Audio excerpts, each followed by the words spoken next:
دا انسان ته ورته روبوټ اوس د $100,000 په بیه خرڅېږي. د X1 شرکت په رسمي ډول نیو بازار ته وړاندې کړو او په 2026 کال کې یې اخیستلی شئ. تاسو کولی شئ چې په $499 دا روبوټ کرایه هم کړئ. خو دلته یو خبره ده، د اوس لپاره به یو انسان د VR عینکې په سترګو کوي او د لرې نه به دا روبوټ کنټرولوي تر څو ستاسو کورني کارونه سرته ورسوي. تاسو به ورته پروګرام له لارې کارونه مشخص کوئ او د X1 یو تایید شوی کارکوونکی به د نیو د کمرو له لارې ستاسو لوښي مینځي، کالي به قاتوي او کور به مو پاکوي.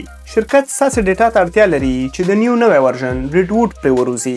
څومره چې نیو په زیاتو کورونو کې کار وکړي هماغومره هوښیارېږي تر څو خپلواک کار وکړي. د محافظت لپاره تاسې دا کنټرول هم لرئ چې وټاکئ کله ورسره کارکوونکی وصل شي او کومو ځایونو ته چې نه غواړئ لاړ شي منع کولی شئ. همدارنګه که وغواړئ د ویډیو کولو په وخت کې د خلکو مخونه د شرکت نه پټ یا بلر کړئ. د کور د کارونو نه پرته نیو په مصنوعي ځیرکتیا سنبال یو ښه ملګری هم دی چې ستا پوښتنو ته ځواب ووایي او د حالاتو مناسب مرسته برابروي. اوس مهال یوازې څو روبوټونه عامو خلکو ته ورکړل شوي او نور یوازې د صنعتي کارونو لپاره کارول کیږي. راتلونکی کال به X1 شرکت یوې نوې مرحلې ته ننوځي ځکه چې دوی به نیو د خلکو کورونو ته واستوي. منې یې او که نه، خو موږ واقعا د روبوټونو نړۍ ته ورداخل شوي یو او راتلونکی نور هم جالب دی. که غواړئ د مصنوعي ځیرکتیا او روبوټي نړۍ د تازه پرمختګونو خبر شئ ما فالو کړئ.